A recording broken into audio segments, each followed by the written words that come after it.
Olá, bem-vindos! Hoje, a gente vai tentar decifrar um código. Aquele que explica por que o sucesso financeiro parece algo tão distante para tanta gente.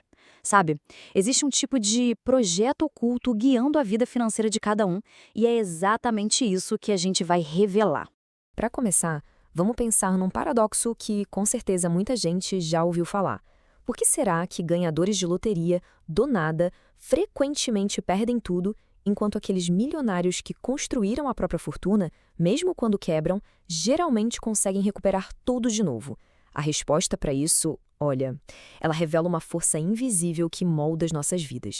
Então, essa tal força invisível, ela tem nome sim. É o que a gente chama de termostato financeiro oculto. Pensa nisso como se fosse um programa rodando em segundo plano no sistema, sabe? É ele que dita as regras do jogo financeiro de cada um. É basicamente a zona de conforto financeira de uma pessoa, um modelo interno, pré-ajustado lá no subconsciente, que regula o nível de riqueza que alguém se permite alcançar e manter. O subconsciente vai sempre tentar voltar para essa temperatura que já está programada, não importa qual seja, pode ser milhares, milhões ou até mesmo um valor negativo. E esse processo todo, ele segue uma fórmula bem clara de como a realidade é criada. Funciona assim: a programação inicial, ela leva aos pensamentos. Esses pensamentos, por sua vez, geram sentimentos. Os sentimentos conduzem às ações e, claro, as ações produzem os resultados. A lição aqui é muito poderosa.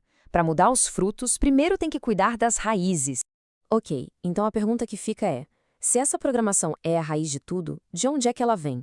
Bom, existem três fontes principais que constroem esse nosso modelo mental. Vamos dar uma olhada em cada uma delas.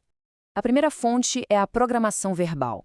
Sabe aquelas frases que a gente ouve sem parar na infância? Coisas do tipo, dinheiro não dá em árvore, ou, gente rica é tudo gananciosa. Essas coisas criam associações subconscientes com o dinheiro que são, assim, poderosíssimas. A segunda fonte é o que chamamos de modelagem. É que, sem perceber, a gente acaba adotando os hábitos financeiros que vimos ao nosso redor, seja imitando exatamente os padrões de gastos dos pais, ou então indo para o outro extremo e se rebelando completamente contra eles.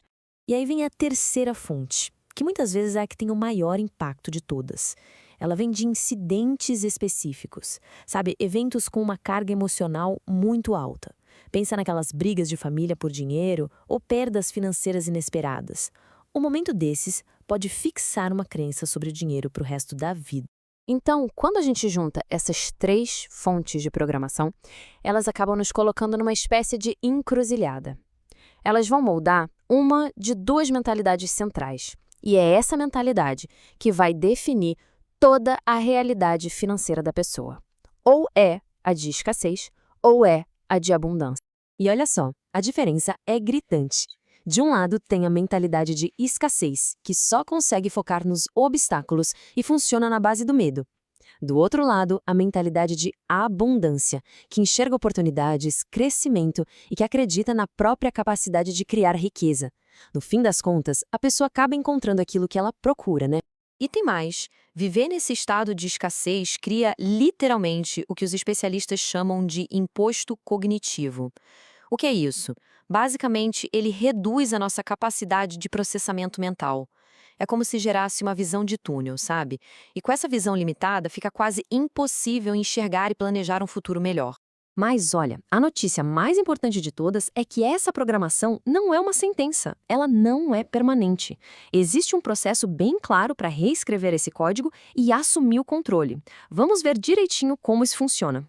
Essa reprogramação, ela segue 4 passos que são fundamentais. Primeiro, a conscientização, que é basicamente identificar qual é o seu modelo atual. Segundo, o entendimento, ou seja, ir atrás da origem desse modelo. Terceiro, a dissociação, que é o momento de perceber que essas crenças não são quem a pessoa é de verdade. E por último, o recondicionamento, que é o processo de instalar ativamente novas crenças no lugar das antigas.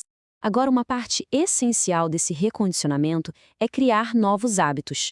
Porque olha só, o hábito de administrar o dinheiro é muito mais importante do que a quantia que se tem. É uma forma de provar para si mesmo e até para o universo que se está pronto para lidar com mais. E existe um sistema bem simples para colocar isso em prática. A ideia é dividir cada real que entra. Isso prova a capacidade de gerenciar bem as finanças, que é o segredo para atrair mais. Então, uma parte vai para as necessidades básicas, outra para investimentos futuros e, o que é crucial, uma parte tem que ser gasta com diversão, com prazer. Isso fortalece o músculo de receber e de se sentir merecedor. Mas não é só sobre gerenciar o dinheiro. O recondicionamento também envolve adotar os padrões de pensamento de uma mentalidade de riqueza. O que isso significa? Significa parar de culpar os outros, de se justificar ou reclamar. Significa admirar o sucesso alheio em vez de sentir ressentimento. E, principalmente, jogar o jogo do dinheiro para ganhar e não só para não perder. No final das contas, tudo se resume a uma única ideia, que é a base de toda e qualquer mudança financeira. O mundo exterior é um reflexo do mundo interior. Ou seja, os resultados que a gente vê do lado de fora, eles começam com uma transformação do lado de dentro. Então, o ponto principal que a gente precisa levar daqui é o seguinte: a realidade financeira de ninguém é fixa.